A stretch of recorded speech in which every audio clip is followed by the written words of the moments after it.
Здравствуйте, уважаемые пчеловоды. Меня зовут Шишкина Виктория. Я кратенько расскажу про себя, чем я занимаюсь, какие перспективы и какое состояние рынка медового в Удмуртии. Это мое мнение. Если я готова буду выслушать, конечно же, ваше мнение.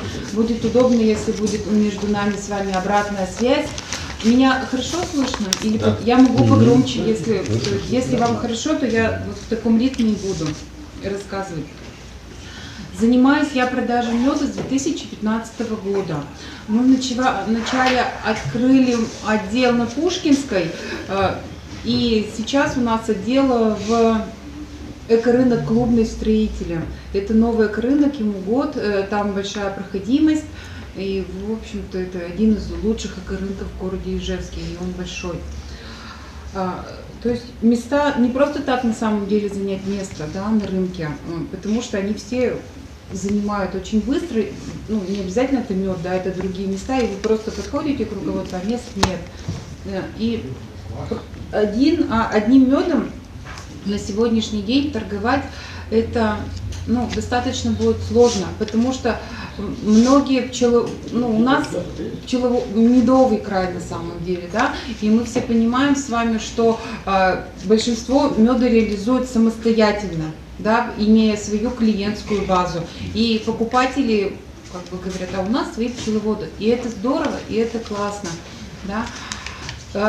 И к чему дальше?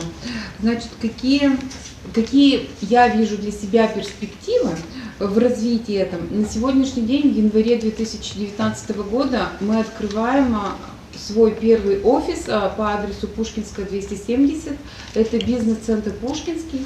Там у нас будет именно мы хотим выйти с рынком, с медом на продажи через интернет и доставка по городу Ижевска меда. Далее у меня еще мед и кедровое масло и чай. Значит, через Alibaba, eBay, это вот новые торговые площадки, то есть это все на самом деле иностранные компании, и там свои есть нюансы, то есть это вопрос времени выхода туда. Недавно был форум в Удмуртии, кто слышал, может быть, сделан в Удмуртии. Я там была, присутствовала, мы познакомились с министром экономики Туминым Михаилом и полпредом Удмуртии Хомич Михаил тоже. Мы обратились к ним за помощью, что впереди конгрессы Апимондия, да, кто знает, и в Канаде она будет, и в Башкирии. Мы обратились за помощью, и государство сказали, так вы нам скажите, что надо-то, мы вам поможем, да, вы, выходите, мы будем вам помогать. На сегодняшний день я состою в беседе в Вайбере с Прасолов Алексей, предприниматель Удмуртии, и мы все новости там читаем, осваиваем. То есть, в принципе, если мы будем все вместе, люди нам готовы помогать, да, государство. Но при этом мы все должны с вами четко понимать, что если мы ждем помощи от государства, мы должны быть объединением. Вот я понимаю, Гелий Васильевич, вот у вас уже создано это все, и это объединение должно работать. Мало того, работать, на сегодняшний день государству какой интерес? Вот как вы думаете, какой государству интерес нам помогать? Налоги собрать. Это абсолютно точно. Все верно. И должно, я честно плачу. Узнать, сколько пчелосемей, куда мед продают и платят ли налоги. Да. Потому что ко мне уже обращались от Бринчалова свинин. Вот мы как раз напрямую с ними общаемся. Да. И пока мы с вами, что я понимаю, я отработала 15 лет главным бухгалтером. Да, я понимаю, как устроена налоговая система в нашей России. Я понимаю, как можно это сделать выгодно для всех, и для государства, и для пчеловодов самих. Единственное, я понимаю, что надо этому научить, да, объяснить, как это делается, и тогда это будет, все будет прозрачно, понятно, легко и просто, и тогда мы все живем в согласии. Дальше, что бы хотелось еще сказать, мы планируем проводить вот медовые уроки в школах. Как это какое-то будет развлекательное мероприятие, где дети будут принимать участие и изучать, что такое мед. Да, потому что на сегодняшний день культура потребления меда в нашей Удмуртии, она достаточно низка. Да, ну, по моему мнению, у меня 2 детей, они учатся в школах.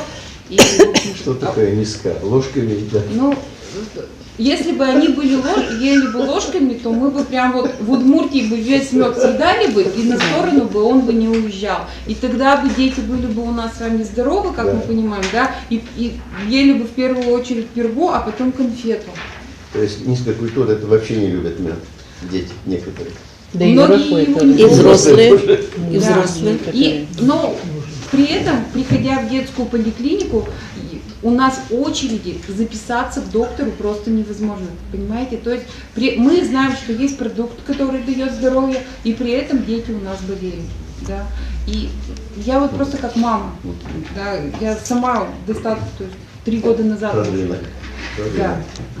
Значит, и еще сегодня мы хотим развить мелкий опт, да, то есть мед у нас, мы за 2 года, 2 или 3 уже, 3 даже получается, мы поняли, какая упаковка должна быть у меда, да, какая наклейка должна быть наклеена и что продается без остатков, какая закупочная цена нам выгодна и какая продажная цена нам выгодна всем.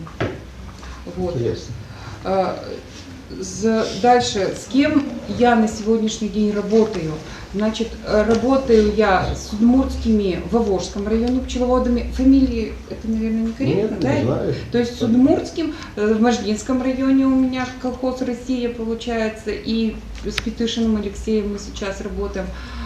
Я работаю с компанией «Башкирский мед». Это брендированный товар, запатентованный там Ишмугилов Амир Миниахметович. То есть у них вот все брендировано, да? У них огромная поддержка государственная, у них линейка товаров там, по меду, да? У них апимодия, то есть они ездят по Москвам, по всем выставкам, то есть у них там много работы ведется, но при этом у них мощная поддержка государства. Я честно не знаю, откуда заходит туда мед. Ну, слухи ходят, что из Удмуртии. Я не знаю. Честно, то есть. Но продают они его за 450 рублей за килограмм. Оптовая цена. Вы слышите, какая цена? Да. И они мне говорят, покупай, а башкирский мед могут использовать только они. Понимаете? Вот этот вот знак и то, что на рынках вот это все стоит, это все запрещено законом. Угу. И на сегодняшний день, в 2021 году, будет мировой конгресс, получается, о Пимонте, она будет проходить у них. Они сказали, что вышлют мне приглашение. Я понимаю, чай, мед, кедр, конечно, приедет в Башкирию, но когда приедет туда вот огромная наша организация и даст заявку, то это будет как бы намного серьезнее, да, в мировых масштабах. А продают они, значит, рублей по 600 килограмм? 450 закупочные. Ну, я вот буду честна и откровенна с вами. Значит, для меня, как руководителя, вот в условиях того, что мы же все с вами хотим работать честно. Вот купил, продал, вы произвели, продали, да. То есть наценка, чтобы жить в наших условиях, это наценка. Вот вы продаете, я умножаю на 2. Тогда я плачу зарплату своим продавцам, тогда я оплачиваю аренду, тогда я оплачиваю терминал, банковские расходы. Банковский терминал, ну вот просто к примеру, а сейчас мы все перейдем к этому с Нового года, 2,2%. То есть то, что по карточке провели, Сбербанк у меня забирает, вот 1000 провели, 2,2%. 220. Вот, понимаете? То есть 22 рубля. 22 рубля. 22. Да. То есть и вот это вот, Спасибо. ну, то есть и это все налоги, да. Если заплатить зарплату 10 тысяч продавцу, надо заплатить 10 тысяч маленькая на сегодняшний день зарплата, налогов 5 тысяч. Я уже вот просто... Да. И это реалии нашей жизни, и мы в них будем жить. На сегодняшний день государство заинтересовано собирать налоги. Помимо этого надо проводить аттестацию рабочих мест, там, огнетушители, пожарная аренда. То есть вот это к тому, что ваша цена, ваш бизнес тоже, это же производство меда, он тоже должен быть рентабельным.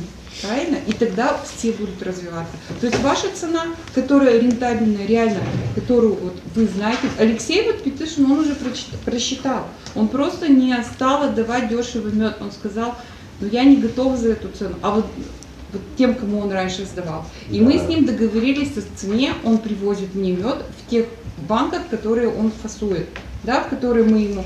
Чтобы вы не перефасовывали уже. Ну зачем? Ну, да, Во-первых, это продукт, его едят люди. То есть Во-вторых, этикетка у него все уже оформлена. этикетки мы сейчас только разрабатываем. А сами, понятно. Да, то есть и если это будет вот как бы как-то вот совместно, то это будет еще намного интереснее. Вот то, что показал семинар, сделано в Удмуртии, то, что он там был, они предлагают забрендировать даже, они все предлагают забрендировать. Ну, то есть под знаком вот этот красненькую звезду видели, да, наверное? Но это стоит денег, это реально стоит. То есть, и мы не говорим, что это 50 тысяч рублей, это другие цифры. Угу. И чтобы поставить вот этот знак им пользоваться, это надо как бы вот вкладываться. Вот, да. А И по какой цене он, это не секрет? Ну, примерно. Раньше он по 150 оптом продавал. Вот, я могу да. сказать Потом свою 180. цену. Я ведь не, я еще из Сочи работаю. Из Башкирии я мед не покупаю, я вам честно говорю. Из Сочи мы заказываем каштан и липовый, потому что он... Липовый из Сочи. Да. Я объясню даже почему. Да там не сажа такая низкая. А? Я знаю, что вы профессионалы. Все верно Ну, вы ладно, говорите. ладно, пусть. Я сейчас подойду к этому вопросу и объясню почему. Каштан у нас не растет. Нет, да? ну каштан-то понятно. А липа, потому что он долго не садится. Сейчас мы придем. И по ценам, значит, мед бывает разный, вы все прекрасно знаете, и разного качества. От 200 до 250 евро. Понятно. За килограмм? Ну, конечно, за килограмм. Да. Ну, А 3-литровая банка сколько получается? умножь на 4,4. Возьми калькулятор. На 4,2. На 4,2. Вот вы Где-то, да. представляете, даже если мне сделать наценку за 1000, да, мне надо 1,7 сделать, 1,700, я не знаю, за сколько вы продаете. И терминалу отдать еще там 50 рублей за это. Заплатить налоги, заплатить продавцу. Ну, Чтобы это уже было... нормально. 1000 рублей нормально. Вот. И тогда это выгодно и вам заниматься, правильно я понимаю? И выгодно и нам продавать. И мы произвели, мы продали. Виктория, если ты забрендируешься, как слово хорошее, то, значит, ты уже на рынке засветился. Вот тогда точно с себя будут брать налоги. Мы сейчас платим. Нет, но мы-то сейчас торгуем как своим знакомым. Ну, сеть называется. Просто знакомым. Ну, в основном через знакомых продают. Да. То есть, Вот Молодцы. когда бывает так, что никуда сейчас у продавать каждого не надо. свой Бывает, Я бренд, вас понимаю, вам ведь надо жить, вам надо кормить семью, и пчелы это тоже... Дополнительный заработок у нас. понятно. Тут Конечно, и это хорошо, что вы это все сохраняете. Вы правильно говорите, производите. совершенно. Люди, значит, пчеловоды разного уровня. Есть те, которые только пчелами живут, и им нужно производство расширять. И они без бренда никак. Этот пришел же к бренду, как его, Ишмаков, муж, да? Потому что он живет этим. А Вот, и вот как вас зовут? Да ладно. Раисе, Можно к вам, Раисе, обращусь? Вот как вы думаете, Раисе, как покупатели выбирают мед, которые пришли на обычное кормление? По цене, в Доверяем. первую очередь. Смотрят, Пробуете, дешево, доверяют? надо купить подешевле. Второй раз по вкусу уже проверяют, что вкуснее. Вот мы проводили маркетинговые исследования и показали люди, то есть обычный человек, который не специалист, который никогда с пчеловодством не был связан, он определяет, у него вот Внешне там, да. 6 показателей, 6. Цветочный, гречишный, липовый, в сотах, жидкий и густой. и цветочный просто. Понимаете? И если И я просто ему мед. пишу мед разнотравье удмуртское, у него вообще в голове вот прям вот бумс, и он ничего не понимает. Он хочет цветочный мед. Угу. И если мы вместо разнотравья пишем цветочный мед, он говорит, да, я люблю цветочный мед, я покупаю цветочный мед. И вот это все маркетинговые исследования дают, и они тоже как бы вот временные, и мы этим занимаемся. Да, и это мы можем делать совместно. Ну, разнотравье, с разных мест вкус разный бывает. Да, и с разных мест почва Написать разные, одинаково, и может, травы а разные вкус еще. совсем Да. разный. Да, Например, Салашского, с Малопургинского у нас вкуса разные будут. А согласитесь, что и год от года мед будет разный по составу, по структуре, Да. по количеству. То есть на сегодняшний день мы хотя бы покупателям рассказываем о том, что это уникальный продукт, который это только продукт природы пчелы. Да, и, то есть, и мы идем к тому, что давайте мы будем говорить, что удмуртский мед, он высокого качества, но при этом мы держим марку свою. И вот когда говорят, там, в Башкирию он заходит какими-то путями, да, через кого-то и там продают, так мы же его сами продаем туда. Правильно? Мы его сами продаем, мы сами уходим от того, что не платим налоги, мы принимаем эти деньги. Я при этом понимаю, что это никак нигде Ну, в не Башкирии же организовано. много пчеловодов, почему там своих не хватает, что ли? Они свою продают, потом наши продают, получается, еще. Я, не Дополнительно. знаю. Я честно не знаю, но мне говорят, что есть такие движения. Я честно ни с кем не это. Единственный был звонок, когда я говорю, они говорят, мне нужен мед липовый. Я чувствую, что человек, который перекупает мед, и он мне звонит. Я говорю, давайте встретимся. Он говорит, да что я буду с вами встречаться, я 500 тысяч в кармане вожу, вдруг вы с какой-то милицией приедете. Понимаете? И я такая, нет. Вообще в Башкирии я была, у них там это все сделано, у них там стенд, вот про районы вы сказали, у них вот прям, знаете, такая вот карта Башкирии, каждый район, и там прям такие, и прям баночки с медом стоят. Ну, это больше как музей, да, и уже больше того, что вот, может быть, мы и придем к тому, что мы прям каждого, там, у кого-то уникальный мед, так он и вообще не за 200 рублей, да, а может быть, он вообще за другие Ну, у них, деньги. как я понял, самый дорогой, у них бортевой мед, Шульганташ есть, там заповедник есть, там, не знаю, по огромной цене продают. Так мы Даже тоже это к этому прийти. Мы можем к космонавтов, этому вот, прийти. ну, Я я думаю, вы слышал. лучше в Он этом же не разбираетесь. центрифугированный, Да, он да. песовый.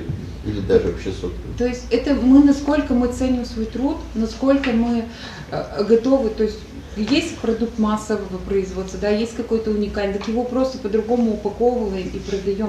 Просто большинство людей готовы покупать вот обычный мед, а кто-то, допустим, эксклюзивный хочет. Но это уже должно быть как-то централизованно, да, сделано. То есть мы вот это круто, если мы придем с вами вместе к чему-то вот к этому. Я-то как со стороны продавца, но ведь у вас еще много своих вопросов, да, в плане производства, потому что я-то этим и не занималась. Ну, я вот хотел сказать, мы как бы можем вам предложить, мы свой объем, например, продадим, мы больше не можем продать уже, а мед остался, да. Вот это мы с вами договориться можем вам продать, Да. да, вот получается. Вот Да. так можно, При да. этом я вам сразу могу задать вопрос. Как вас зовут? Олег, Олег? да. Олег, а у вас, как вы юридически организованы? Нет, я самостоятельный как бы. Никак. А я вам говорю, Личное подсобное то да, есть я потом, второй я вам вопрос задам. А у вас ветеринарное свидетельство Нету. есть? Сразу надо ветерана, да. Ну, И вы понимаете, а сейчас они и потом мы говорим, то есть я пасека хочу не у Олега, зарегистрирована? Да. я прихожу к министру так. экономики, Это надо Я- обязательно. Откуда мед скажу, да. я чё? хочу у Михаила мед продать. Ну это несерьезно. А санэпидемстанция ко мне придет и закроет мое предприятие. Это когда- И вот и я бизнес А делаю. там никак, мы сдавали на анализ, это, да, они там много не разбираются, даже вот я специально жила с одной, с одной семьи Мгм. и с другой семьи. Там две упаковочки, там две упаковочки. Вот, написали в одной воротаж, Мгм. а там ничего не определено, никаких болезней нету, ничего нету. А на отравление внук сказал, говорит, езжайте в Казань. Все, бумажку дали, потом долго его колебали, наложить этот, как его, Карантин. карантин наложить. Он говорит, у меня 4 штучки, говорит, семей-то, говорит, и они у меня все погибли. Ладно, Ветеринар надо выкрутился. получить это, надо вот ходить туда-сюда, и еще Да, деньги платить. конечно. Нам это не выгодно, у нас там 20-30 улиц, зачем мы Всё будем верно. ходить? А если у нас больше 100, Это например, общество 300, могло взять на 400, да. себя. Вот Вот для приходите этого сюда, здесь будет сидеть человек и все и мы сделает. будем писать письма Да-да. в государство, а как вы хотите, чтобы пчеловодство развивалось, если вы нам не организовали, ну то есть помогите нам организовать структуру.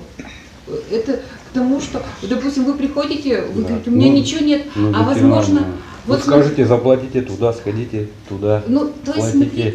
смотрите, То есть, да, и мы тут совместно можем как бы опытом обмениваться, да. Возможно, сегодня у вас только пчел, а завтра вы поняли, что это мое, и у вас, допустим, тоннами начинаете производить. Ну, для нас это выгодно будет, когда у нас вот пасека расширится, да, вот, и не можем продавать уже. И как бы через вас вот, Все верно, вот Олег, это, да. все верно. Согласен. Но это мы только совместно к этому можем прийти, да. Как вот, это же то же самое, что молоко. Как молокозаводы работают? Вот примерно то же самое. То есть фермы, которые сдают на молокозавод, но при этом у них строгие договора. Мгм. То есть и они должны выполнить план. Я понимаю специфику. Ну еще у нас вот меду тоже не разный бывает. Например, 3 года у меня было меда, никуда девать уже. А сейчас в этом году все уже просят, а у меня меда уже нету. Видишь, тоже нет такой стабильности в этом году, так? Следующее. Получишь мы в мед, прошлом потом году- договор заключишь, а не заранее, на 5 И лет. это мы тоже мы Это должны надо к этому. учитывать, И да. поэтому наш мед должен быть дороже.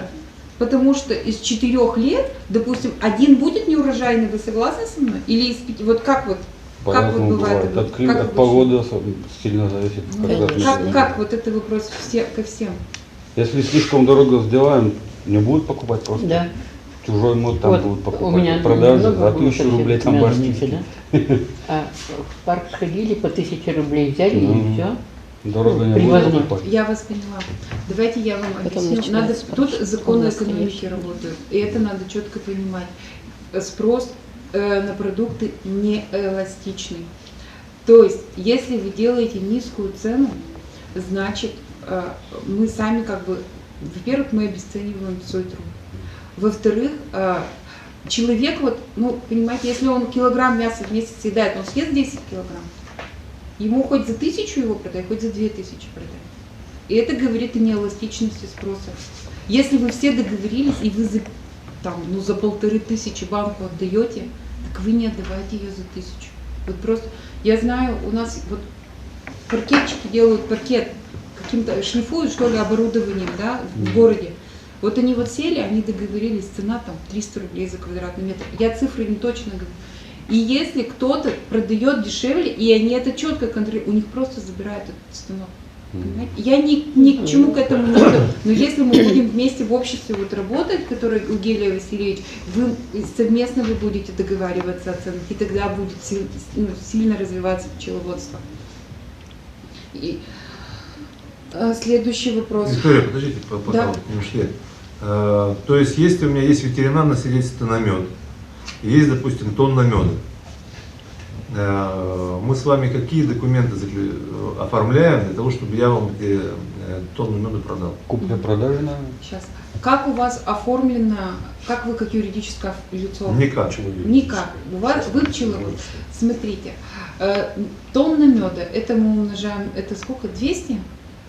Тонна меда 200, 1000 килограмм. 1000? 200 тысяч. 200 тысяч. Вот я как главный бухгалтер вам скажу, до 250 тысяч это налогами не облагается. Да? То есть вы можете это смело и декларировать не надо. Просто надо То есть вы мне ветеринарам, да. приносите, мы заключаем с вами договор как с физическим лицом. Это для вас безопасно. А если И будет для 2 тонны, то вы со мной не сможете заключить как физическим лицом? Разделяйте пасеки. Разделяйте пасеки, прикладывайте ветеринарное Потому средство. что у любого пчеловода тут нет никаких юридических лиц, нету никаких ИП, нет никаких ООО. То есть ветеринарное свидетельство на пасеку. Что у нас вообще, Гелий Васильевич, как тему надо, наверное, в наших сборищах поставить тему легализация пасеки и документы, которые на пасеке должны быть. Потому что, допустим, на сегодняшний день, что такое, вот у нас, вот там, где я живу, деревня Паевая, Постол, я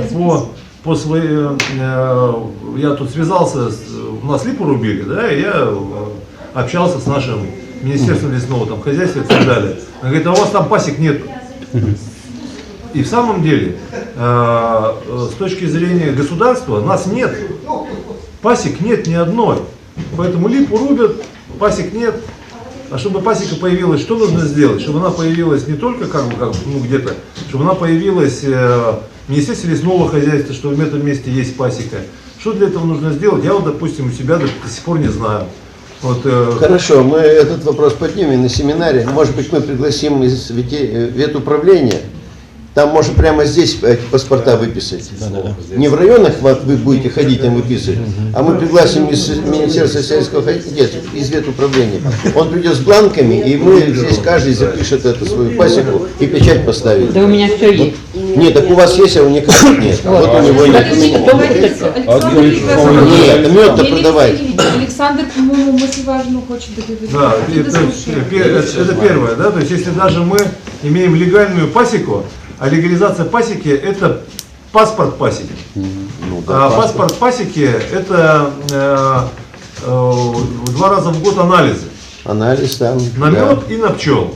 Ну и там должны типа приехать, посмотреть, в каком у тебя состоянии пасека находится. Это не то, что там, не знаю, что в рае там на данный момент. Вот. Но это не приводит к тому, что у нас появляется юридическое лицо. Ни один пчеловод Нет, конечно, не не является приводит. юридическим лицом на сегодняшний Верно. день. Поэтому в любом случае это физик. Да. Вот, и в этом смысле, да, вот мы сдаем, чтобы ориентироваться, да, сдаем там тонну меда, там, вы сказали сейчас, до 250 тысяч рублей можно нам как бы не подавать в доходы, чтобы нас не облагалось налогами. Да, все верно. Вот, то есть вот это важно знать, потому что на сегодняшний день мы, когда мед продаем своим знакомым, в любом объеме, сколько бы я ни продал, у меня нет никаких налогов.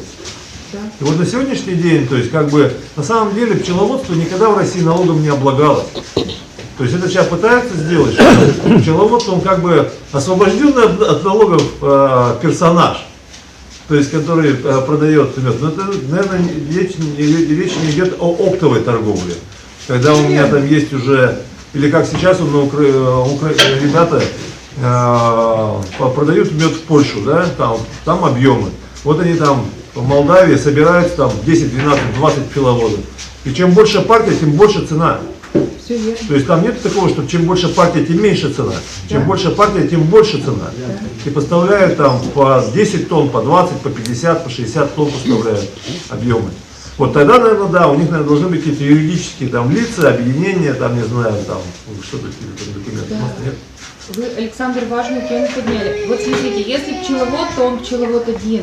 Если вы это выводите как в бизнес, то вы уже и наемный труд делаете, правильно? И тогда у вас объемы, и у вас расходы, и тогда у вас закупочная цена должна быть реально выше. Да, потому что у вас расходов встает больше. И вы уже начинаете, это у вас уже руководство. Да? То есть если один пчеловод, ты сам пчеловод, и ты занимаешься, а если у вас уже это растет, так это же круто.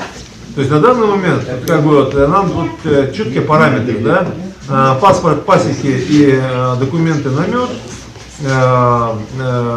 объем поставки партии должен быть не больше, грубо говоря, тонны, вот, или должно быть разбивка несколькими договорами, то есть от одного пчеловода. Знаете как? Тут вот прям это вот, прямо сейчас мы с вами можем просто открыть эту тему. И можем, я, допустим, могу подготовить вам отдельную, да, как сформировать. Может, вы СПК откроете свое, и будет оно у вас жить, и будете вы в нем развиваться. Может быть. Вот у нас И на сегодняшний день его нету. Найдете человека, который вам будет это там за какую-то там, за небольшую денежку вам отчет сдавать, и вы будете спокойно, сколько, хоть 2, хоть 3, хоть 5 тонн продавать. Ну, в любом случае, я лично до последнего не буду оформлять никакие юридические лица.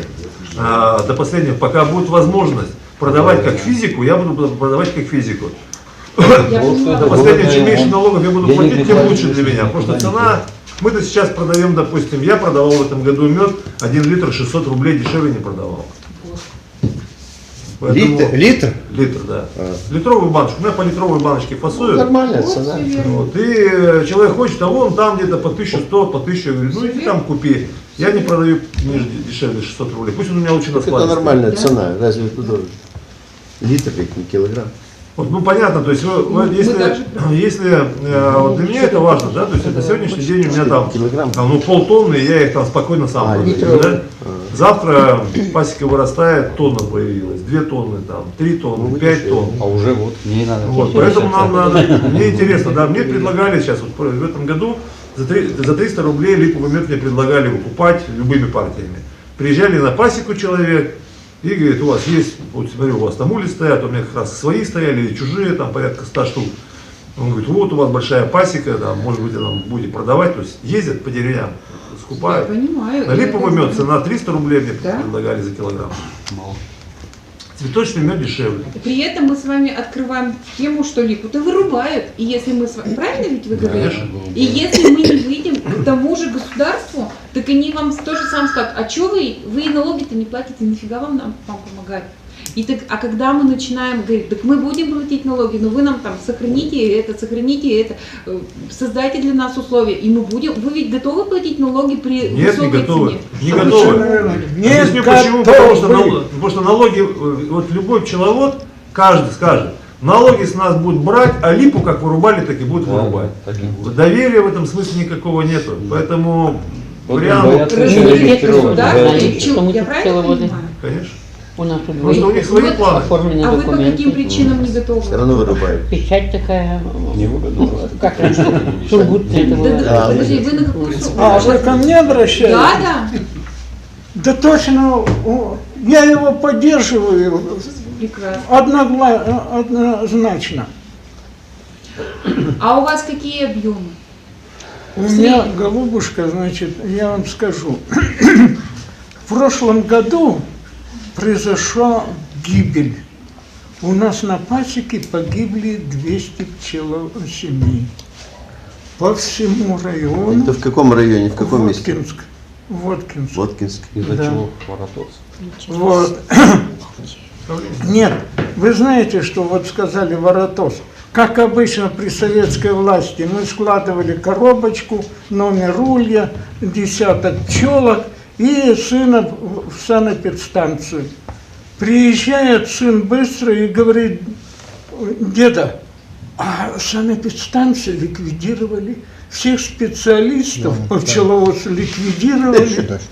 Объединили. А раньше-то в советское время раза такое, да? У два нас 3 района, как у нас. Одна. специалисты-то приезжали, тут же проверят и тому подобное, определят болезнь, значит, лекарства выпишут. Вот молодежь, как было при советской-то власти. И проблем сдать меда не было. За год контора принимала? Принимала. Райпотребсоюз принимал. У нас, значит, конфетная фабрика принимала. Хлебный хлебозавод. Какие пряники медовые. Возьмешь, пахнет. Сейчас ничего этого нет. Сейчас А сократили. какой завод? И в каждой деревне были Да. пасеки. Как И вас огромные. А? Воткинск. Константин. Вот. Вы Воткинский район. Да. Вот сейчас нам Завьяловский район соединили. Я Шурбодинский район и Малопургинский район. Один и в одной попробуйте, стороне, другой в другой. забивают скотину, и им надо ехать в А станция Завьяловский где район. находится? А? В Завьяловском? Завьялов, да, у нас, да. В любом Очень случае, неудобно, очень мы неудобно. рано или поздно придем к тому, что если мы хотим, чтобы было вот так вот, да, чтобы были лаборатории, которые исследуют мед, чтобы наш мед ценился, да, мы все равно в любом случае придем к тому, чтобы нас было видно. Для того, чтобы нас было видно, мы должны легализоваться по-любому, да, то есть как бы тут другого варианта нет. Факт остается фактом, то, что было, не вернешь. То, что сейчас есть, это вот оно, вот мы в таких условиях работаем. И при гибели пчел, кстати, что очень трудно определить, когда у нас пчелы погибают от отравления. И когда пчелы погибают от отравления, а это, если, допустим, от воротоза пчелы, ну, они часть могут только погибнуть, или, допустим, ослабятся, то от отравления ложатся районы. Причина-то все-таки в чем? Я думаю, что в таком массовой гибели это отравление. И с отравлением никогда невозможно бороться, пока легализации не будет. Невозможно ни в суд подать. Да это вообще сложно как бы. Я вчера вот Нижегородцы смотрел, вот у нас сегодня, да, вот у нас тут пришло там 15 человек, ну 20 человек, ну 30 человек, да.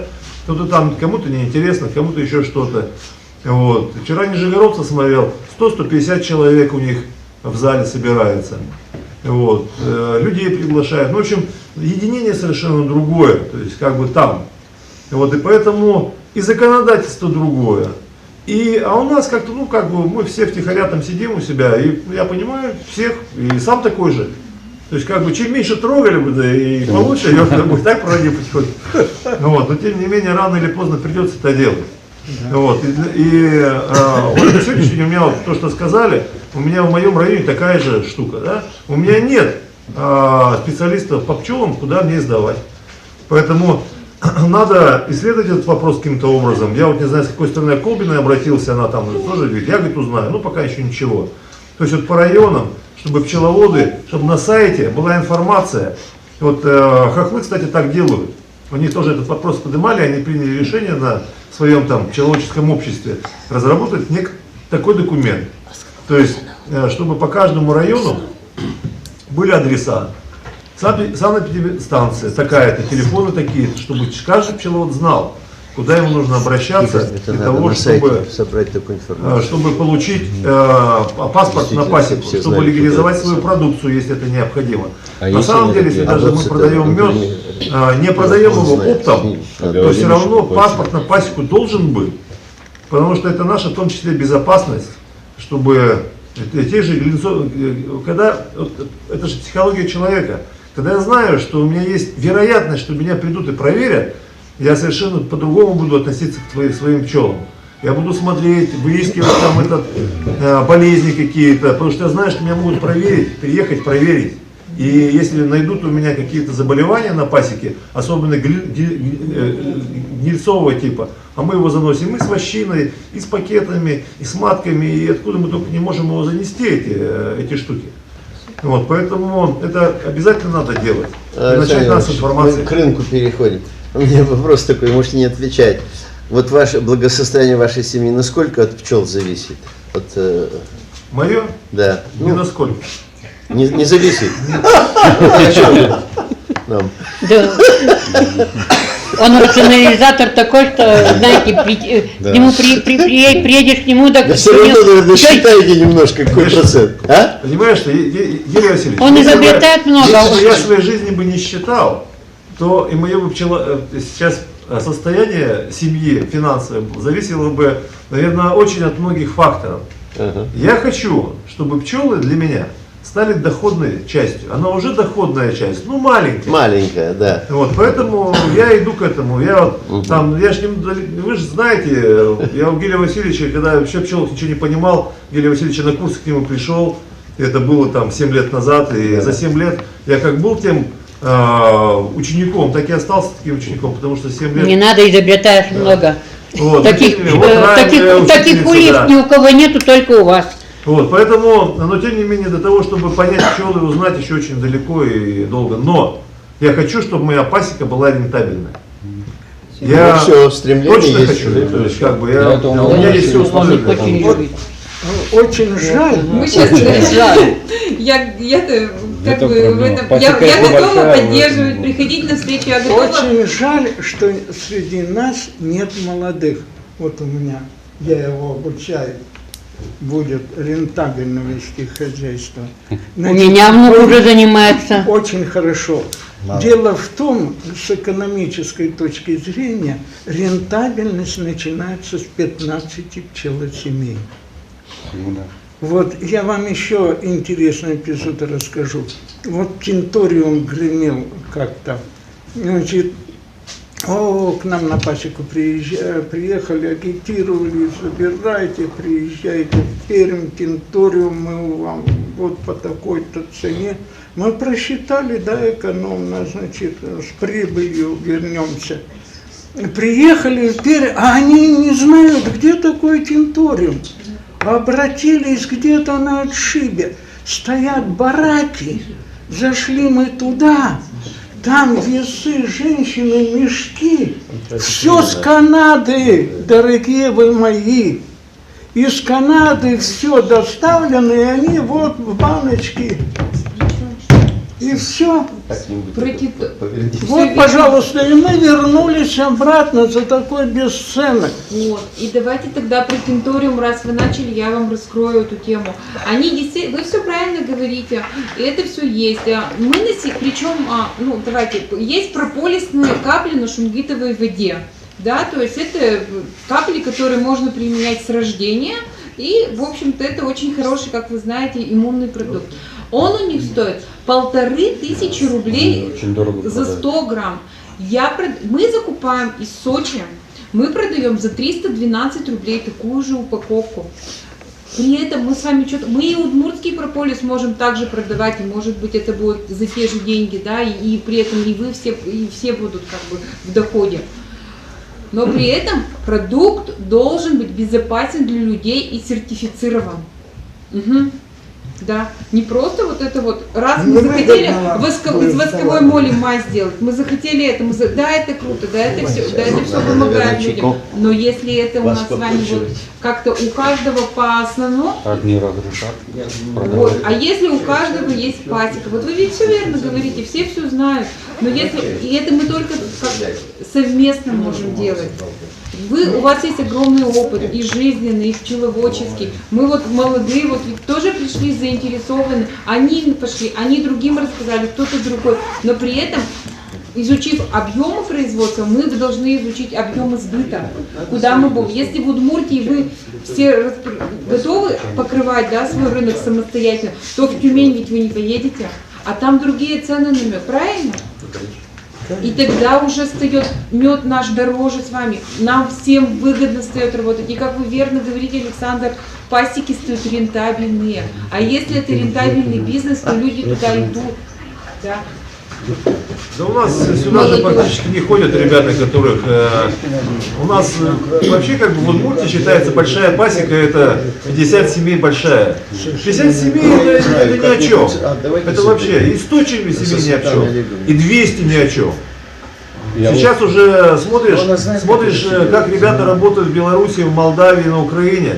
А канадское пчеловство там 1000 улей держат, я смотрел, в Канаде. Вот, поэтому, когда идет любительское пчеловодство, ну, до 15, 20, 25, 30 семей, да, это одна система и одно количество меда. То есть его на самом деле пчеловод, который занимается десятки лет, у него, если он делает качественный мед, у него образовалась своя клиентская база, у него, ну так, не очень. А когда нету этой проблемы со сбытом. Вот. А когда выходишь на какие-то рамки, конечно, меня это интересует. Я сегодня не вышел на уровень продажи оптом там, тонн меда, да? Вот. Но знать и готовиться сейчас к этому надо. Вот. И, конечно, и обязательно нужно легализовать свои пасеки. Да. Значит, давайте так, я могу взять на себя тему, отдельно разработать выгодное какое-то предложение по налогам. Работает? Мне не сложно, как главбух Эта тема должна быть постоянно на наших семинарах. Там, привлеку аудиторов и вам расскажу. Да. А все остальное это вопросы организационные. Да. Если Телефон, надо ее телефон? Попросим, да? если я раздам, визитки. я никуда не убегу, мы можем все пообщаться, мы можем Давайте, все сделать. визитки. Спасибо, давайте похлопаем. Спасибо вам.